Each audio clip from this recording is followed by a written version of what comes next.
at 6:02 p.m. We, the municipality of Red Lake, acknowledge that the foundation and the spaces in which we live and maintain are on the lands of the Anishinaabe of Red Lake, the traditional lands of Lat-Sul and Wabascang First Nations in Treaty 3 territory. As we are all treaty people, we will continue to cherish our reciprocity of all our relationships on these sacred lands and waters. Anyone present may not record video or audio tape or leave any cell phone on without permission of the mayor. It's now time for the disclosure of pecuniary interest and the general nature thereof for the agenda of this meeting or for minutes of a meeting in which a member was not in attendance. Seeing none. So I'm going to approach council. We have nothing slated under delegations and deputations, but I'm going to ask for council's permission to move our administration report from 12.1. Mr. Myron Paranek from Stantec read our building condition assessment report of the Koshner Arena to move him up into our delegations and deputations, so our guest doesn't have to wait all the way through our council meeting to speak. Does anybody have an issue with that? No? Okay, well, welcome Myron, and the floor is yours. Well, thank you. More than welcome. Yep. Good to see you in person, by the way. Likewise. It's good to be here again. Thank you. At the council chambers. Okay. Let's have to make sure I have this. Let's just try something. There we go. Yep. I don't want to. So, yeah, just as a brief introduction, Myron Paranek, I'm originally from Red Lake. Still am, actually. Live presently in Winnipeg. With the firm of Stantec. I'm a principal and leader with the firm of Stantec in Winnipeg.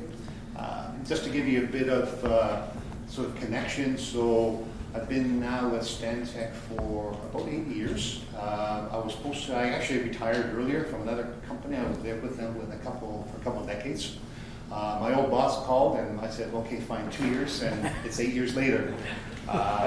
So at the very beginning, we were involved, fortunate to be involved with Red Lake for the feasibility study for the planning and location of the event center at that time.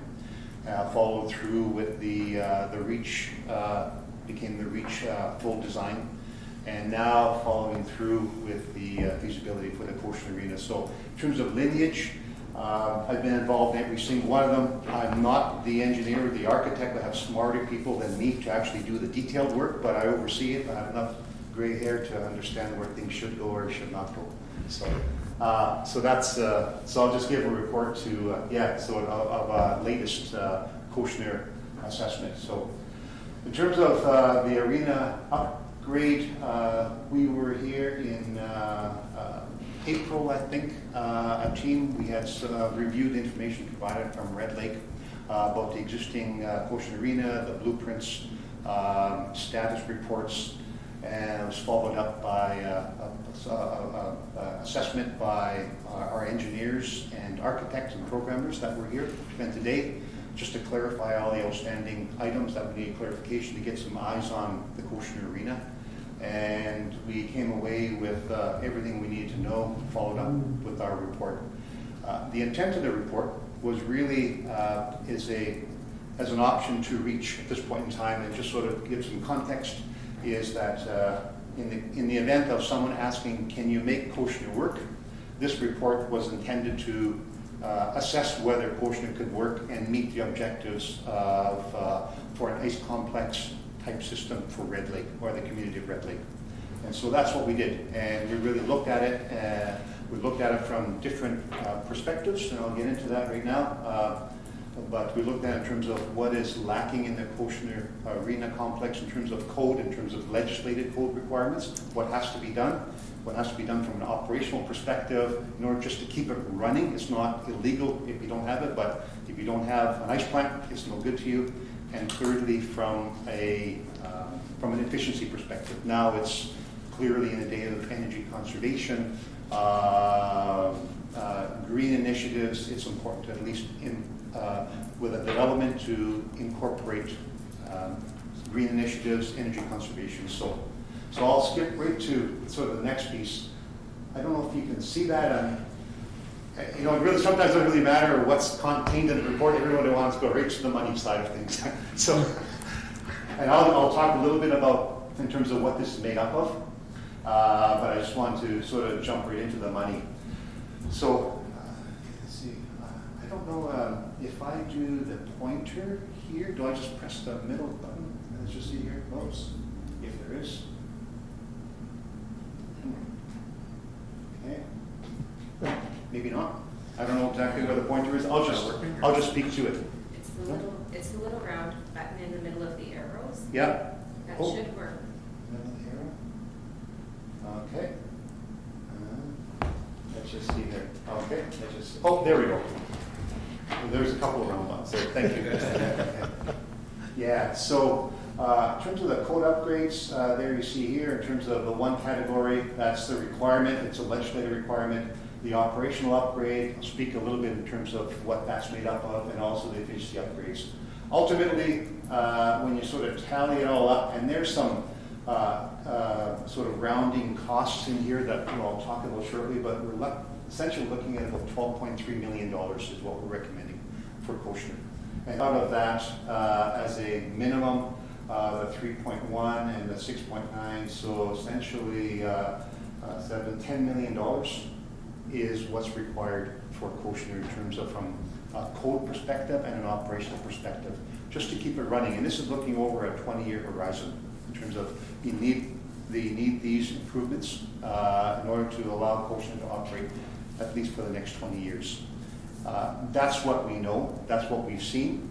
Being a facility from 1961, chances are there's going to be other unforeseen items that come up that aren't identified today. So this is actually I would say, not necessarily a conservative number, but it's a number that we know of today. There's really not any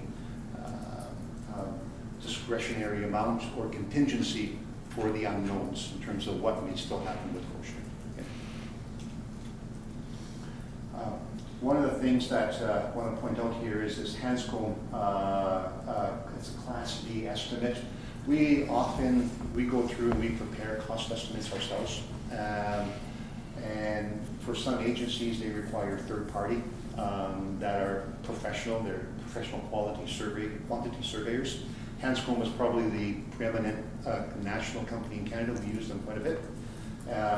They've been used by us for different similar projects, ice complexes, wreck complexes, so they understand the costing of this. So the number of 12.3 million to round it off is right in line with what our initial numbers thought they were going to be. So it's not like we were out of alignment with them. So we feel pretty good with this number. So that's how it's broken down. Overall, there's a net renovation cost of 6.7, but that's just simply material, quite honestly. You still have to accommodate other requirements like transportation, general requirements, fees. These are all contractor charges. Anything you do from a contractor, they charge you for this. And so that's the way it's broken down. You still need to have these other design and pricing allowance of 20%. Escalation allowance was allowed for 11%. So these costs are based on 2022 dollars. The earliest you could actually do anything with Koshner would be 2023. So right now it's running at around a 10 to 11% escalation year over year. That's why we've allowed 11% escalation. And then there's just a general contingency of 10% general construction allowance. And that's how essentially we came up with a $12.3 million. So I'm going to get into some detail, but I just want to get into the money side first. Is there any questions about the money side or the capital costing?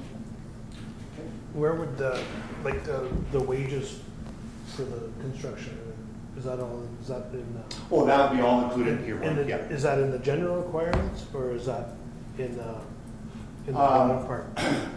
No, that's actually general requirements is overhead and profit and those type of things, but the wages would be covered under the net renovation cost right in here. Okay, the wages are up in there? Okay. That's right, yeah. Good question, yeah. Okay. Whoop. Whoop. Okay.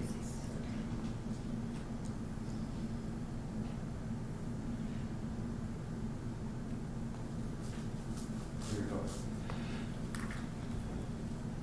go. not sure if you can see this. Is it big enough? I'm not sure to expand it. She's expanding. Oh, okay. Thank you. Thank you. Yeah.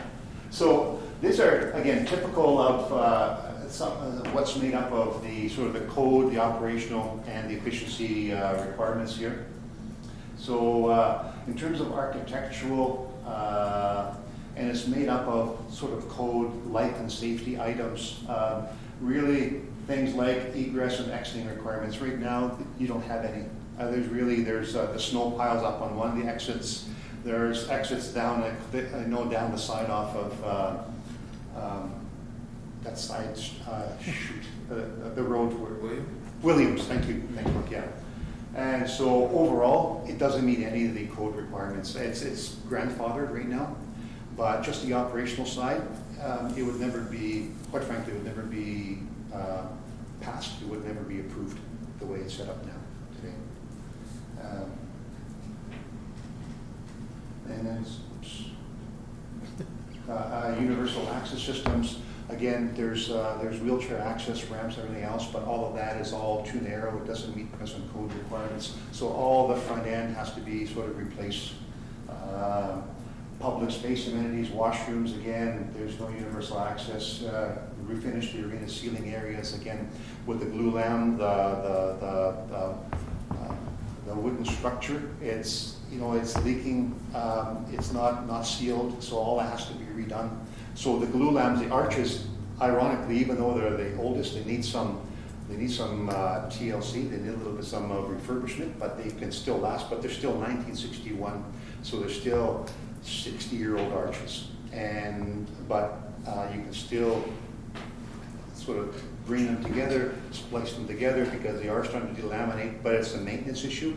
So it's a question of, do you want to save the Coastal Arena just to save the arches? Because everything else around those arches is pretty much used its useful life. So it's not really, it's at the end of its life. It's really, it's hard to extend everything without replacing all the major items. Then on structural, the ring slab repairs, there's a glue lamp column refurbishing. That's again the wooden arches. A big item, actually a big that is coming through all the time is mechanical, is that there is no sprinkler system. If you have a fire alarm system, there's no sprinkler. There's nothing in the beneath the spectator area. All that today all has to be sprinkled. And so from a fire protection level, there really isn't. You have one fire alarm. And so it doesn't represent really anything of any semblance of today's code requirements. Same thing with the plumbing systems, the HVAC ventilation system, it's lacking. That's why you're getting a lot of condensation in the arena, in the ice complex. There's really no dehumidification, and it continues to deteriorate all the structure in the interior. So mechanical is a big cost actually for pretty much the entire system. Would probably have to be changed out, all the mechanical, plumbing, ventilation systems. And ironically, electrical systems probably one of the least, again, relatively minor in comparison to the other improvements that have to be, what were required to be replaced for code requirements. But still, there's a little bit of money there for the electrical. That's the code. I'll get into the operational side right away, but any questions about the code-related issues? Sorry, Mike. Yeah. When I went through the document, and when I was reading parts of the document, you could see where there was cracks in a lot of foundation and concrete areas and supporting networks that fully need to be repaired as well too. So if you go through the document for council's sake, there's more detail than the abbreviated report here too. Yeah, thank you. Yeah, absolutely, that's right. Yeah, there's a lot more detail. This is meant to be a little 10 to 15 minute summary. You're absolutely right. For that, for the cracks in the foundation, not necessarily code, they'll get into the operational improvements. So that's where you get into more of these operation related improvements. That's where you have to spend more money into the foundation, the slabs, cracking, and that's just an upkeep item. And there's, well, I'll get into it sort of on the architectural side. Yeah, regrading the exterior site works. A lot of that water is actually flowing. It's undermining the foundation right now. So that the site works outside the building needs to be regraded to get the water away.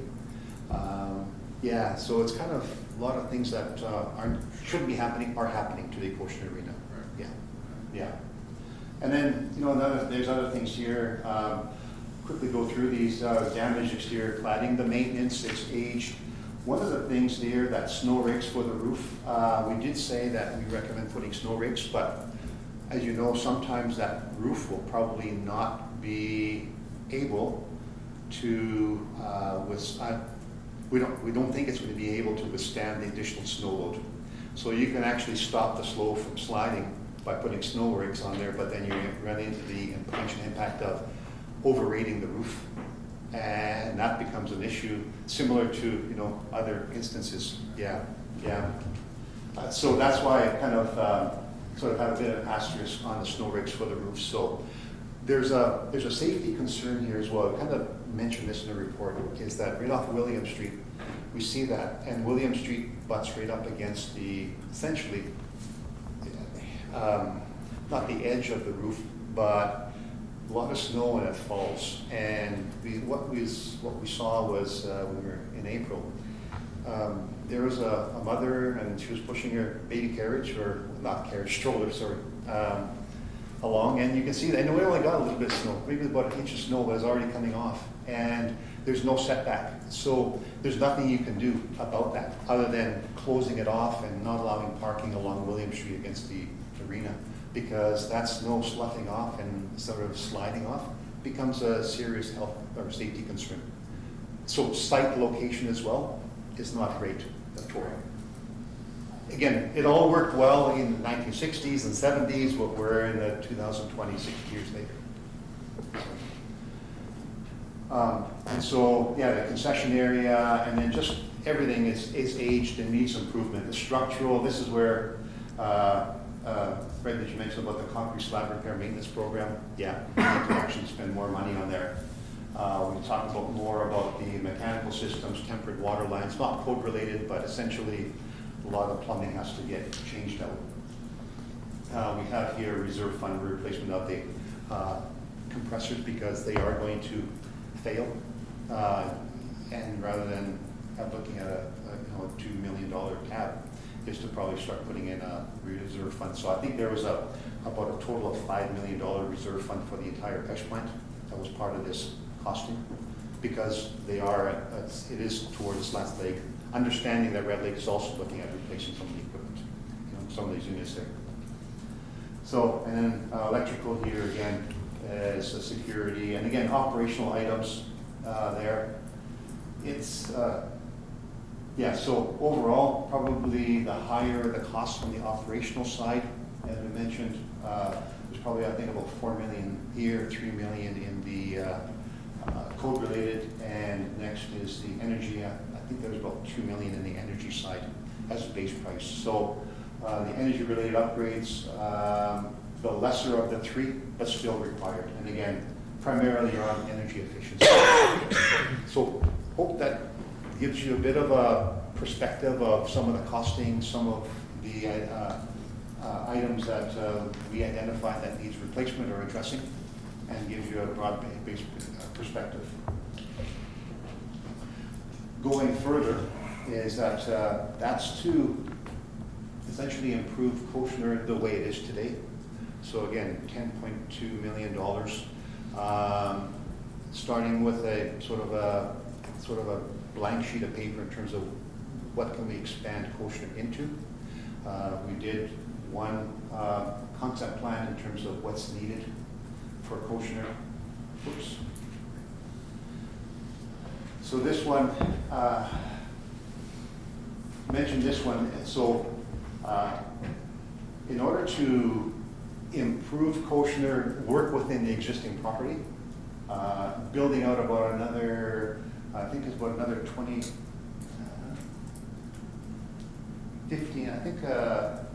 15,000 square feet. I think it was additional 15,000 square feet in addition to the existing footprint of Koshner. And that means basically no longer having spectators along the sidewall of the Koshner Arena, moving all the spectator to the end points here. Not great, but still better than what's is here now. Expanding the public, the concession, and the public area, the washrooms in this area here.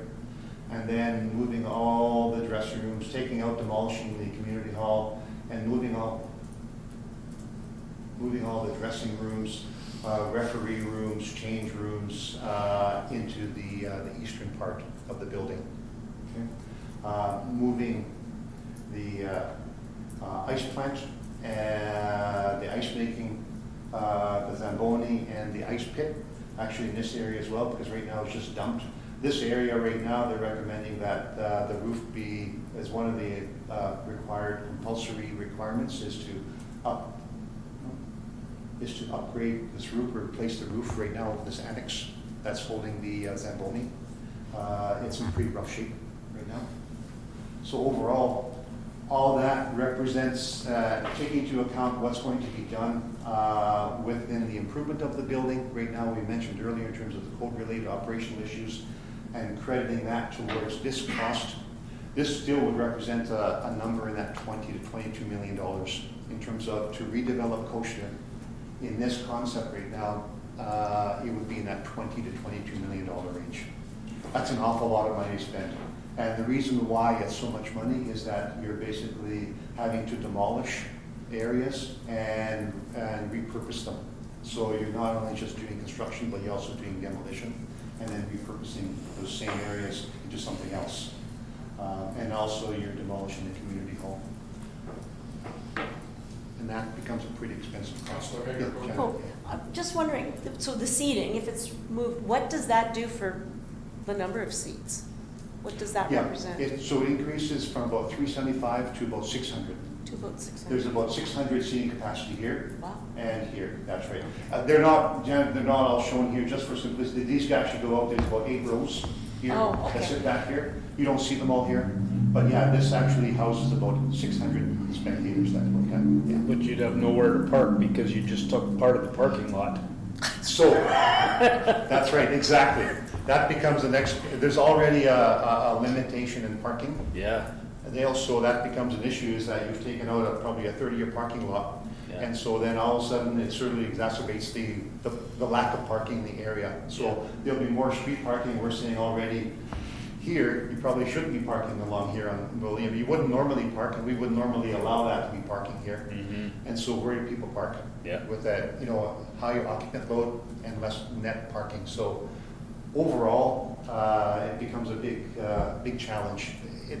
In a nutshell, the costs, plus also the whole execution of this is, even if one was to carry out, this major expansion and redevelopment, is what do you do while this is under construction? You lose essentially 2 seasons. Sorry. And so, you have no community events, you have no community function, no community capacity for 2 years, because this will take 2 years to construct. And so then the question becomes there's no minor hockey, there's no community hockey, there's no figure skating, there's nothing. Because you lose that, essentially, that 2 years while this is under construction. And just to confirm again what you said, the total rehabilitation cost from the plan we're looking at is $20 to $22 million. Correct. Okay, thank you. And does that change the ice surface at all, or is it still gonna be small? No, it's a regulation size Oh, ice surface, yeah, okay. that's right. And it goes to, I think, 200 by 85, according to this one, yeah. So this, again, so the ice surface, the ends here, they have to be expanded, the sides, yeah. So essentially you're gutting the entire complex, Yeah. but you're keeping the glulam frames. Yeah, which still impact, which still does impact, because you still lose that sight line, because they're still impacting on the glass. They're still overhanging, so you still don't get that clear view. Yeah. On the east side where the dressing rooms are going, that would take out the Kosher Hall as well? Correct. The community. The attached community hall center. That's right, in here, that's normally right in here, that's right, that will have to be demolished and be, repurposed, or you'd have to rebuild that someplace for that function, and, yeah. And we're probably, I'm guessing here, on that side, we're probably pushing fairly close to the Evolution Mine property next to it. Correct. But there still is, we're still maintaining a fire access here, a fire road. So you essentially have no setback and no additional space, so. And I'm just asking that in regards to the public saying, well, as Councillor Butterfield said, we've lost some spaces out front, so we've got 20 spaces out front now, but there's no further parking that can happen along that side or even along that street. So even if there was a development here of 600 seats to a hockey game, I don't know where more than 20 cars would park unless they're all through different neighborhoods through the entire community of Coachella. We'd have to plow a parking lot on the ice, On the ice, bus them. Yeah, bus them up. yeah, it's a challenge, no question. Yeah, yeah. The encroachment, actually not the encroachment, but the existing residential Right. limit parking. It's all be on-street parking, and yeah, people will be walking quite a distance. Quite a distance, yeah. Yeah. Fair. Essentially, this might have to be, if you want to call it handicap universal parking, and Right. dedicate half of that just for special needs. Yeah. Yeah. Okay, fair, thank you. Okay. Yeah, so in a nutshell, that's the scenario. See what it's going to cost to renovate and upgrade the existing Coaching Arena in its present footprint, and then looking at it in terms of expandability, the sort of what it can look like to what it can expand to, and also the limitations for the Coaching site. So, yeah, it's not, in a nutshell, it's not certainly the preferred site. It would be a difficult location to further develop. It's certainly not the best use of dollars, in our opinion. Great, thank you very much. Does any council member have any further questions?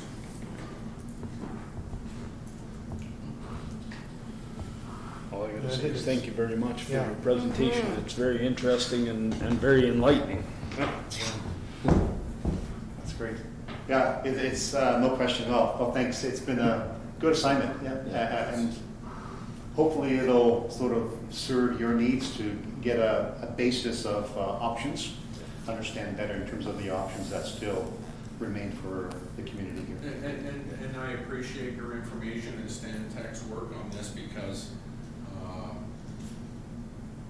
council has to make the correct decision moving forward with our arena decision making and what's best for our community at whole. And I think this is adding more information for us so we can make sound decisions moving forward. So thank you very much, truly appreciate it. My pleasure. Yes, Well, nice thank seeing everyone again, and Thank you. good luck with it. Thank you. Yeah. Thank you. Thank you. Thanks, Myron. Take care. All right. Thank you. Moved by Councillor Butterfield, seconded by Councillor Hager, resolved that the Council of Corporation of Municipality of Red Lake hereby receives the Stan Tech Building Condition Assessment Report for the Kosher Arena. All in favor? Carried, thank you. Thanks. Moved by Councillor Hager, seconded by Councillor Paduk, resolved that the Council of the Corporation of the Municipality of Red Lake hereby considers sections 4 through 8 of the Part 1 consent agenda as read and adopt the items. Does any councillor like to discuss any items 4 through 8? And I'll start with Councillor Hager. No, Councillor Not. Paduk? Sorry. It's 8.3, Pardon me? 8.3. 8-3, okay. Councillor Butterfield. No, I'm good. Okay, Councillor Paduk, 8.3. Floor is yours. Well, I thought we were going to further discuss it. So we brought that up last week. Yes, that's under part 2 of our regular agenda, referred to deferred items. And then we got the mileage rate twice with 8.5, so I'm just kind of curious why it was twice. Why it was twice? I believe from the committee of the whole, we did the amend the mileage rate, and then we have to do the bylaw, is that correct? I believe. Yeah, the issue, I think the last meeting I wasn't present at, it was the insurance. Correct. So the insurance will be dealt with. We'll address it in 10 one. Correct. In item 10, right? Yeah. That's why it's separated like Okay, that's good. Sorry, that's good? Okay. All in favor? Carried, thank you.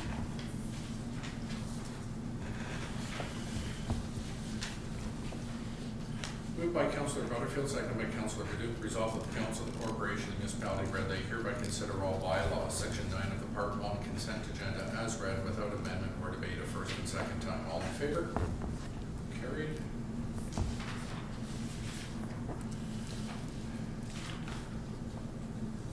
Moved by Councillor Padu, seconded by Councillor Hager, resolved that the Council of the Corporation of the Municipality of Red Lake hereby consider all bylaws, section 9 of the Part 1 consent agenda as read a third time and passed. Does any councillor have any questions they would like to discuss on the bylaws item 9? Councillor Hager. No. Councillor Padu. I'm good. Councillor Butterfield. Nothing. All in favor? Carried. Thank you. Okay, sliding down to part 2 of the regular agenda, referred and deferred items, the travel bylaw, business use insurance. So, this is the one we are bringing back towards council in regards to the insurance policies. Can we get an update from staff regarding any difference in changes or anything, pricing, anything like that at all? So the pricing is still based on individuals' personal policies. Right. So with my understanding that council was gonna go and do the research for themselves and we were gonna Correct. go from there. The homework was for council to engage the insurance companies, come back with numbers, and then determine if council wanted to move forward with it or not, and in what form they would move forward. And it was agreed upon that for senior staff, that the municipality would absorb those costs for staff to have the business component on their insurance policies. Okay, thank you. So, the council do any homework, or Councilor Hager, go ahead, would you like to start? Well, I spoke with my insurance agent, and she ended up not being able to get back to me in time, and I spoke to her on Thursday, but one of the things she did stress was if I was receiving mileage, I should absolutely have this in my that it be listed as a business purposes, that my vehicle would be used for it. She didn't think it'd be very much, but she never actually gave me a figure, so. Okay. Okay. So just to add to that point, if you're if you're collecting mileage, Yep. and part of the intent, the original intent of the car allowance is mileage and wear and tear on vehicles. So that would support that. Yes, yeah. Councilor Butterfield, any? So, because I have an outside business beyond this table, I actually have all the insurance coverage on my vehicles anyways. So, in all honesty, I didn't have to talk to anybody because my insurance already covers me for this. Okay, fair. Councilor Brady? Yeah, I had already done that, said last meeting. It would be about $100 for me. And I did research on my 3 vehicles, just for me, only me, not my family, for me to be on all 3 vehicles, which is shy of $300 per year to bump it up to 2 million lives. So, Well, go ahead. I have 3 vehicles as well, but I only put myself on one. I would only use one for business, like if we're gonna go that way. Because you don't have to put it on all 3, you can designate one. Well, and the problem I would have with that, with Councilor Purdue, the problem I would have with that is I don't know which vehicle would be in the driveway at any given time. Yeah, and I'm in the same boat, but from what I was told by my insurance company was if I had it on the most expensive, then I should be covered for the other 2. Well, I'm just reporting the numbers I got from my insurance company, so. Councilor Purdue Perdue brought forward last time that he doesn't think and I don't want to put words in Councillor Perdue's mouth, so I'll let Councillor Perdue go ahead. Well, I with his just recommendation. thought that that would be part of our vehicle allowance because we're already paid a lump sum. And it's towards the use of our vehicles for council purposes, so it's not atrocious, and I think it fits. I don't think it's too expensive. I think it can be easily covered. Any other council have opinion? Any agreement? Councillor Henry? So we're not in any way changing the amount that's coming as our car allowance, correct? Correct. Okay, but the cost of gas has gone up. I'm just thinking that it is costing more and more, and I know Councillor Baduki, you mentioned was the 61 cents. Like, this may be a way to offset some of that if you are using your vehicle. I'm just suggesting that. Because it is, and then it won't be a taxable, like you know how you had said with the CRA? Oh, yeah, so our Won't be a taxable reimbursement is benefit. non-taxable. Right. The mileage, per diems that you are paid But are taxable. we are taxed on that already. That's exactly it, so. Councillor Butterfield? I'm good with what we have. Good with what we had? Or With- Councillor Perdue's proposal? Basically, I feel that we're paid for our vehicles already. I don't see that we need to increase it at any point in time, other than what has been brought forward.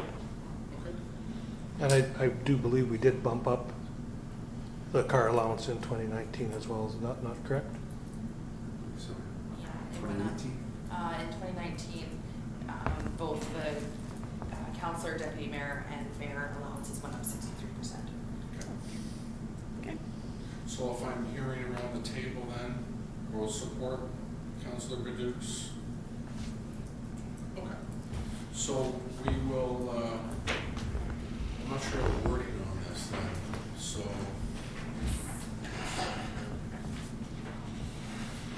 We want to make sure that we keep staff in this though. Yes. That was Yes, staff, last time. yes, staff should be reimbursed. So we just want to ensure that council would not be in that, and that we would be looking after our own $2 million in liability. Yeah. Okay, so we'll note that in the minutes, but as the bylaws stand, it's very general. Yep. So we'll look at item 5.2, number 1, and I'll pull it up. Before we go any further, I don't know if it's a side, I was just, also in the title or in the topic was volunteers, On the top of the document? like, as part of our, on the agenda, senior staff, employees, and volunteers. Well, that was Is talking about volunteers a totally separate discussion on top, like our volunteer firefighters on their way to calls, the same sort of thing? We're not in a position to. Is that that's a do- totally different, Yeah, what's before you today was council and senior staff.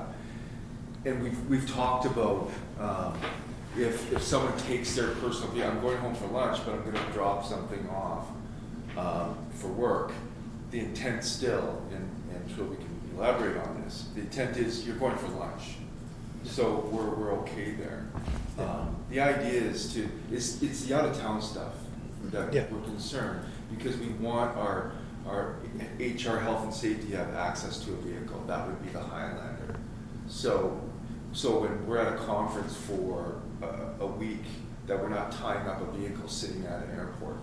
So whereas we'll take our personal vehicle to ensure that staff here, when they have to do work-related stuff, can use our municipal vehicle. no, I just wasn't sure where we were going with the volunteer, like Christine had said. The clerk had said it was very vague, so it did mention volunteers on there too, so. So the title of the bylaw. That's just includes in the- volunteers. okay. Yes. Yeah. I'm good. Good, okay. So, as the clerk pointed out in 5.2, so we need to make some amendments then in 5.2 in regards to council. Would that be correct? 5.2, number 1 is very generic. It says individual. Okay. We can note it in the minutes that it does not Okay. apply to council. So as it stands, this bylaw is very generic. Okay. So we're good. So we'll work on satisfy our needs. Okay, great. Thank you very much. Any further questions on this? Okay, sorry. Item number 2, we can make an amendment. Because it says members of council. Okay. All right. So that'll be noted in the minutes, and then there'll be an amendment to the to that bylaw. That will approve it as amended. Okay, great. Thank you. Any further discussion on it? Okay, thank you. All right, 12.1 we already discussed as we move that forward with Ms. Pernick coming in. Sorry, we have And- resolutions to pass for this bylaw. Oh, I'm sorry. Jumping ahead. Moved by Councilor Butterfield, seconded by Councilor Baduch, resolved that the Council of the Corporation Municipality of Red Lake hereby consider bylaw 71-2022 as read without amendment or debate a first and second time. All in favor? Didn't we amend it? It says without amendment. It's the next Okay. resolution. Carried. Moved by Councilor Baduch, seconded by Councilor Butterfield, resolved that the Council of the Corporation Municipality of Red Lake hereby consider bylaw 71-2022 as read a third time and passed as amended. All in favor? Yep. Carried. Thank you.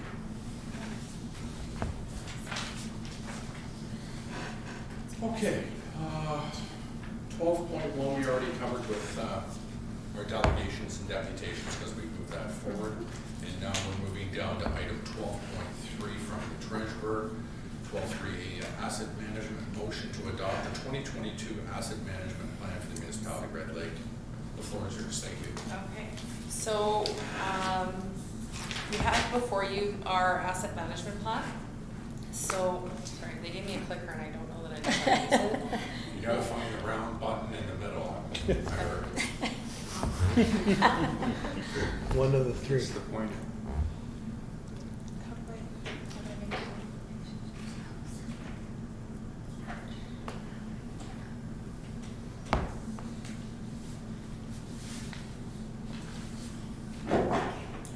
There we go. Okay, so under OREG 58817, all municipalities in Ontario are required to pass asset management plans in various stages over the next 3 years.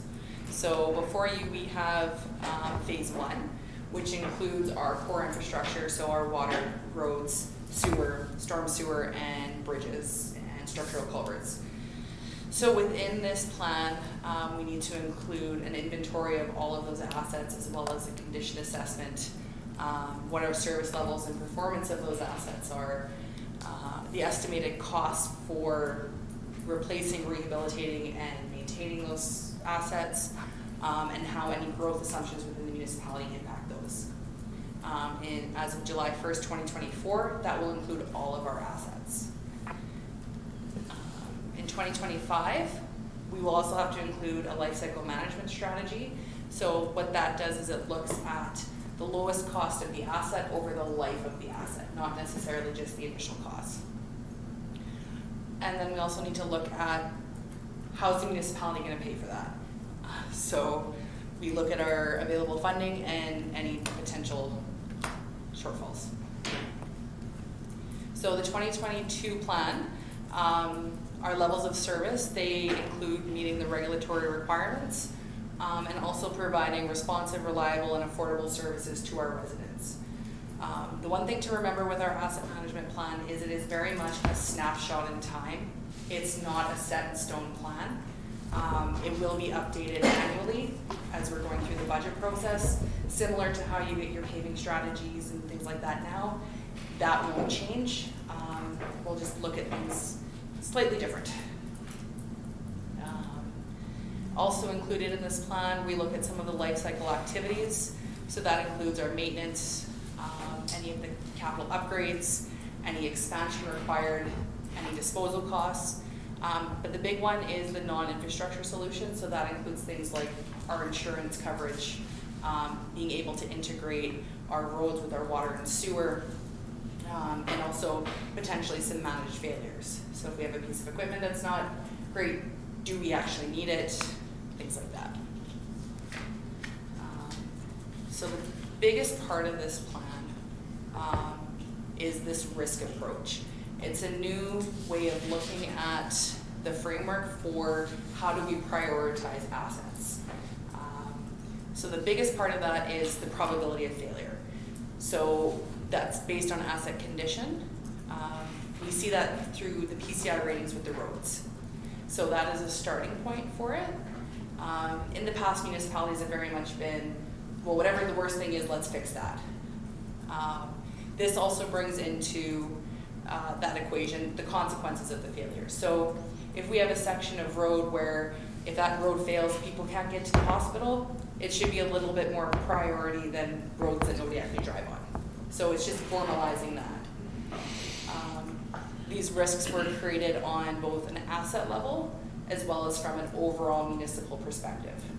So if there's a section of road that has water and sewer underneath it and significant storm sewer drainage, that is of a greater risk to the municipality than if it's just a gravel road. So the other component of that I'm going to let Mark speak to is our growth requirements. Thank you. So through the asset management process, like it's required or it's prudent for us to, anticipate potential development costs that are directly related to expansion activities. So activities that allow for growth within the municipality. So staff have completed this in our plan. This plan, again, I want to reiterate, it was driven by the Treasury Department, by Trilby and Infrastructure, Todd Olson. So I want to commend them on their work on this. So it's important, and our Treasurer did mention this, it's important to know and understand that this document will be forever changing and evolving. It's a living, breathing, and adjusting document. And we all know, especially living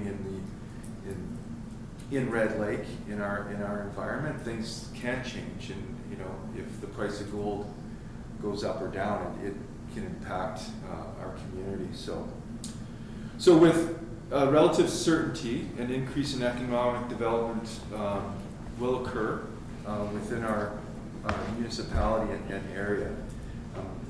Our municipality, and this will happen for the next 5 to 10 years, based on, again, and it goes back to this is a living, moving document.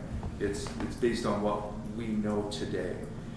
We've got promising developments in Kinross Gold, just south of us, Frontier Lithium, which would be north of us, and of course the road south. All these things, and if all the stars align, Red Lake's going to be in a boom again, which, as we all know, creates challenges, but there's enormous opportunities for us here. So the future of Red Lake looks really good. So with increased economic development activity, there's opportunities for commercial developments. Residential, more people living in, so there's a requirement for more residential and services. From industrial perspective, we're not meeting the needs today based on what we know today and the activity we see in Red Lake. We need to look at expansion opportunities there as well. Institutional, in the way of education, Red Lake could be a hub. They could expand Common College. We could develop areas at the airport and have a flight school. So the opportunities are endless here, especially on our location. And from a municipal side, a public works building at some point, how does that fit with OPP requirements for a new facility? We have an upcoming fire department review through the Ontario Modernization Program, and we'll see what the results come of that. So a lot of exciting stuff, and it's something we're going to have to keep our finger on the pulse, again, because things can change rapidly. So that, again, this document will be a moving target. It's something we need to have, but understanding it will move quite often, even through a single year. So Thank you, Julie. So with that, there are the financial realities of what we have and what we need going forward. So part of this plan requirement is that we do need to detail out our 10-year costs. So when we look at our operating side of it, we're looking on an average of about $282,000 per year. These are activities that we already do, but it excludes any emergency work. We can financially plan for it, but as far as the life cycle goes, there's so many things that change with it, so it's really difficult to do. On the capital side, to address the backlog we currently have, would cost us $23 million in year one, just for our core infrastructure. When you look over the 10 years, that gives us an average of about $8 million per year. And when we take into account current funding sources, including our NORTS funding, OCIF, gas tax, we still have an infrastructure deficit of about $68 million over the 10 years. So that works out to about $3,075 per dwelling per year. So, yeah. So we need that for industrial. Does anybody have any questions? No, I'll just make a comment. Thank you for doing that and realizing this document's very fluid. But it's also an important piece for our municipality, because typically when we do provincial delegations, especially with infrastructure at MH, they're always asking how our asset management plan is, and they always refer to our asset management project. So thank you to staff for working on this and bringing some of that information forward. Appreciate it. Thank you. Any further questions? Just more, so this is the overview of the actual report or the plan? Yes. But there is a plan that shows in more detail Yeah, then? I believe it's attached to. It's the, attached, this it's whole- attached to the next one, John. Oh, to the next one? Councilor Hager. There's a- Okay, thank you. Okay, perfect. Okay, moved by Councilor Hager, seconded by Councilor Bredoux. Whereas Section 3 of the Ontario Regulation 588/17 Asset Management Planning for Municipal Infrastructure requires every municipality to prepare an asset management plan in respect of its core municipal infrastructure assets. And whereas Section 7, Paragraph 1 of the Ontario Regulation 588/17 Asset Management Planning for Municipal Infrastructure states that every municipality shall review and update its asset management plan at least every 5 years. Be it resolved that the Council of the Corporation and Municipality of Red Lake hereby adopts the 2022 Asset Management Plan attached hereto as Schedule A and forming part of this resolution. All in favor? Yes. Carried. Thank you.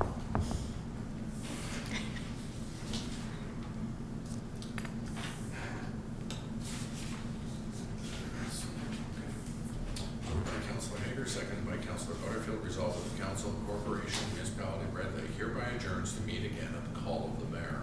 All in favor? Carried. Thank you very much.